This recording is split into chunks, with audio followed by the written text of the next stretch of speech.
ನಮಸ್ಕಾರ. ವಿಕೆ ಡಿಜಿಟಲ್ ನ್ಯೂಸ್ಗೆ ಸ್ವಾಗತ.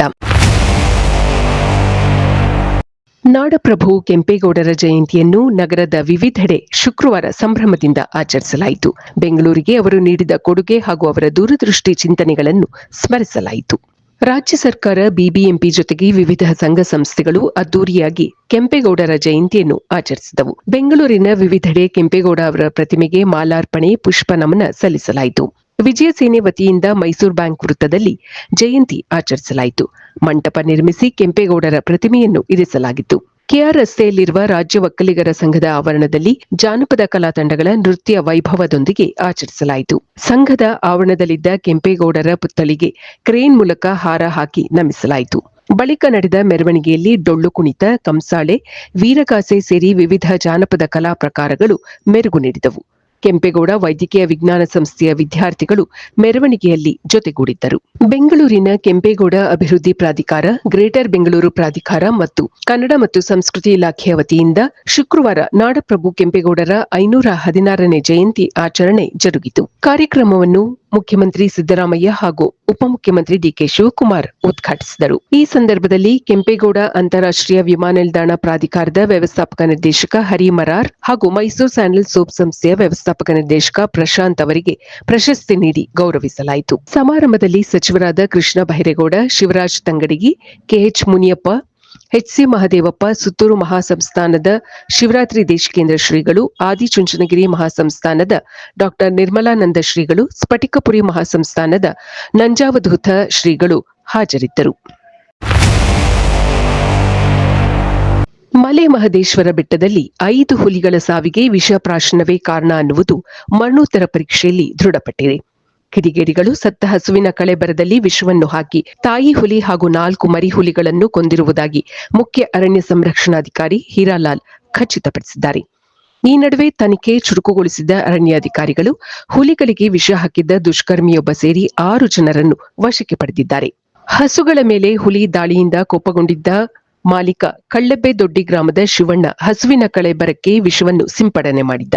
ಈ ಕೃತ್ಯದಲ್ಲಿ ಶಿವಣ್ಣನ ಮಗನು ಭಾಗಿಯಾಗಿದ್ದ ಎನ್ನಲಾಗಿದೆ. ವಿಷ ಸಿಂಪಡಿಸಿದ ಕಳೆಬರವನ್ನು ತಿಂದು ಹುಲಿಗಳು ಸಾವನ್ನಪ್ಪಿರುವುದಾಗಿ ಉನ್ನತ ಮೂಲಗಳು ತಿಳಿಸಿವೆ. ಇನ್ನು ಆರೋಪಿ ಶಿವಣ್ಣನನ್ನು ವಶಕ್ಕೆ ಪಡೆಯುತ್ತಿದ್ದಂತೆ ಶಿವಣ್ಣನ ಮಗ ಎಸ್ಕೇಪ್ ಆಗಿದ್ದಾನೆ. ಆರೋಪಿ ಶಿವಣ್ಣನ ಜೊತೆಗೆ ಅದೇ ಗ್ರಾಮದ 5ರನ್ನು ಅರಣ್ಯಾಧಿಕಾರಿಗಳು ವಶಕ್ಕೆ ಪಡೆದು ವಿಚಾರಣೆ ನಡೆಸಲು ಮುಂದಾಗಿದ್ದಾರೆ. ಚಾಮರಾಜನಗರ ಜಿಲ್ಲೆಯ ಮಹದೇಶ್ವರ ಬೆಟ್ಟದ ಮೀನ್ಯಂ ವಲಯದಲ್ಲಿ 5 ಹುಲಿಗಳು ಮೃತಪಟ್ಟಿರುವ ಘಟನೆ ವರದಿಯಾಗಿತ್ತು. ಹುಲಿಗಳ ಸಾವಿನ ವಿಷಯ ತಿಳಿಯುತ್ತಿದ್ದಂತೆ ಅರಣ್ಯಾಧಿಕಾರಿಗಳು ದೌಡಾಯಿಸಿ ಮರಣೋತ್ತರ ಪರೀಕ್ಷೆ ನಡೆಸಿದರು. ವಿಷಪ್ರಾಶನದಿಂದಲೇ ಸಾವು ಎಂದು ಖಚಿತವಾಯಿತು. ಮರಣೋತ್ತರ ಪರೀಕ್ಷೆಯ ಬಳಿಕ ಹುಲಿ ಹಾಗೂ ಹಸುವಿನ ಅಂತ್ಯಕ್ರಿಯೆ ಮಾಡಲಾಗಿದೆ. ಮೃತ ಹುಲಿಗಳ ದೇಹದ ಪ್ರಮುಖ ಅಂಗಾಂಗ ಸಂಗ್ರಹಿಸಿ ಲ್ಯಾಬ್ಗೆ ರವಾನಿಸಲಾಗಿದೆ. 3 ಗುಂಪುಗಳಲ್ಲಿ ಮಾದರಿ ಸಂಗ್ರಹಿಸಿದ್ದು ಪ್ರತ್ಯೇಕವಾಗಿ 3 ಲ್ಯಾಬ್ಗಳಿಗೆ ಸ್ಯಾಂಪಲ್ಗಳನ್ನು ಕಳಿಸಲಾಗಿದೆ. ಸೂಕ್ತ ತನಿಖೆ ನಡೆಸಿ ತಪ್ಪಿತಸ್ಥರ ವಿರುದ್ಧ ಸೂಕ್ತ ಕ್ರಮ ಕೈಗೊಳ್ಳಲಾಗುವುದು ಎಂದು ಸಿಎಂ ಸಿದ್ದರಾಮಯ್ಯ ತಿಳಿಸಿದ್ದಾರೆ. ಮಲೆ ಮಹದೇಶ್ವರ ಬೆಟ್ಟದ ವನ್ಯಜೀವಿ ಹುಲಿ ಸಂರಕ್ಷಿತ ಅರಣ್ಯ ಪ್ರದೇಶಕ್ಕೆ ಅರಣ್ಯ ಸಚಿವ ಈಶ್ವರ್ ಖಂಡ್ರೆ ಮತ್ತು ಹನೂರು ಶಾಸಕ ಮಂಜುನಾಥ್ ಭೇಟಿ ನೀಡಿ ಪರಿಶೀಲನೆ ನಡೆಸಿದರು. ಐತಿಹಾಸಿಕ ಪುರಿ ಜಗನ್ನಾಥ ದೇಗುಲದ ರಥಯಾತ್ರೆಯ ಸಂದರ್ಭದಲ್ಲಿ ಅತಿಯಾದ ಸೆಕೆ ಮತ್ತು ಕಿಕ್ಕಿರಿದ ಜನದಟ್ಟಣೆಯಿಂದಾಗಿ ಸುಮಾರು 625 ಮಂದಿ ಕುಸಿದು ಬಿದ್ದಿದ್ದು ಅಸ್ವಸ್ಥಗೊಂಡಿದ್ದಾರೆ.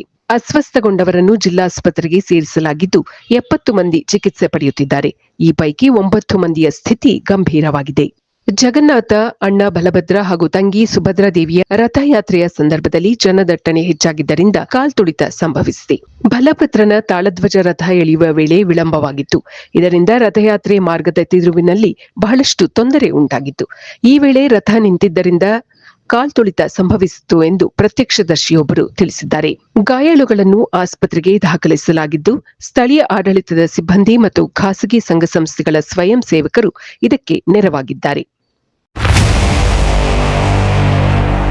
ನಾಡಹಬ್ಬ ದಸರಾ ಮೆರವಣಿಗೆಯಲ್ಲಿ ಅಂಬಾರಿ ಹೊರತಿದ್ದ ಅರ್ಜುನ ಆನೆ ಭೌತಿಕವಾಗಿ ನಮ್ಮೊಂದಿಗೆ ಇಲ್ಲದಿದ್ದರೂ ಜನರ ಮನಸ್ಸಿನಲ್ಲಿ ಉಳಿದಿದ್ದಾನೆ ಎಂದು ಅರಣ್ಯ ಸಚಿವ ಈಶ್ವರ ಖಂಡ್ರೆ ನೆನೆದಿದ್ದಾರೆ. ಹೆಚ್ಡಿಕೋಟೆ ತಾಲೂಕಿನ ಡಿಬಿ ಕುಪ್ಪೆ ವಲಯದ ಬಳ್ಳೆ ಆನೆ ಶಿಬಿರದಲ್ಲಿ ಅರ್ಜುನ ಆನೆಯ ಪ್ರತಿಮೆಯನ್ನು ಶುಕ್ರವಾರ ಅನಾವರಣಗೊಳಿಸಿ ಅವರು ಮಾತನಾಡುತ್ತಿದ್ದರು. ದಸರಾ ಸಂದರ್ಭದಲ್ಲಿ 8 ಬಾರಿ ಅಂಬಾರಿ ಹೊತ್ತು ಕ್ಯಾಪ್ಟನ್ ಆಗಿದ್ದ ಅರ್ಜುನ ಗಾಂಭೀರ್ಯಕ್ಕೆ ಹೆಸರಾಗಿದ್ದ. ಪುಂಡಾನೆ ಪಳಗಿಸಲು ಬೇಕಾಗಿದ್ದ. ಹುಲಿಗಳನ್ನು ಸೆರೆ ಹಿಡಿಯುವ ಕಾರ್ಯಾಚರಣೆಯಲ್ಲೂ ಪಾಲ್ಗೊಳ್ಳುತ್ತಿದ್ದ. ಆನೆ ಕಾಳಗದಲ್ಲಿ ಸಾವಿಗೀಡಾದಾಗ ಬಳ್ಳಿಯಲ್ಲೇ ಸಮಾಧಿ ಮಾಡುವಂತೆ ಹೆಚ್ಡಿಕೋಟೆ ಜನತೆ ಮನವಿ ಸಲ್ಲಿಸಿದರು. ಆದರೆ ಕಾರಣಾಂತರಗಳಿಂದ ಅದು ಸಾಧ್ಯವಾಗಲಿಲ್ಲ. ಅಂದು ಕಾಳಗ ನಡೆದ ಸ್ಥಳದಲ್ಲಿಯೇ ಸಮಾಧಿ ಮಾಡಲಾಯಿತು. ಎಸ್ಲೂರು ಹಾಗೂ ಬಳ್ಳೆ ಶಿಬಿರದಲ್ಲಿ ಅರ್ಜುನ ಆನೆಯ ಪ್ರತಿಮೆ ಸ್ಥಾಪಿಸಲಾಗಿದೆ ಎಂದು ತಿಳಿಸಿದರು. ಅರ್ಜುನ ಆನೆಯು ಹಾಸನ ಜಿಲ್ಲೆ ಎಸ್ಲೂರು ಬಳಿ ಮದಗಜ ಸೆರೆ ಕಾರ್ಯಾಚರಣೆ ವೇಳೆ 2023ರ ಡಿಸೆಂಬರ್ 4ರಂದು ಏಕಾಂಗಿಯಾಗಿ ಹೋರಾಡಿ ಮಾಡಿದ. ಮಾವುತ ಹಾಗೂ ಹಲವು ಅರಣ್ಯ ಸಿಬ್ಬಂದಿಯ ಜೀವ ಉಳಿಸಿ ತನ್ನ ಜೀವವನ್ನು ಬಲಿ ಕೊಟ್ಟಿದ್ದ. ಅರ್ಜುನ ಆನೆಯ ಅಗಲಿಕೆಯ ನೋವು ನಿರಂತರವಾಗಿ ಕಾಡುತ್ತಿದೆ ಎಂದು ಸಚಿವರು ತಿಳಿಸಿದರು. ಈ ಸ್ಮಾರಕವನ್ನು ಹಂತ ಹಂತವಾಗಿ ಅಭಿವೃದ್ಧಿಪಡಿಸಲಾಗುವುದು.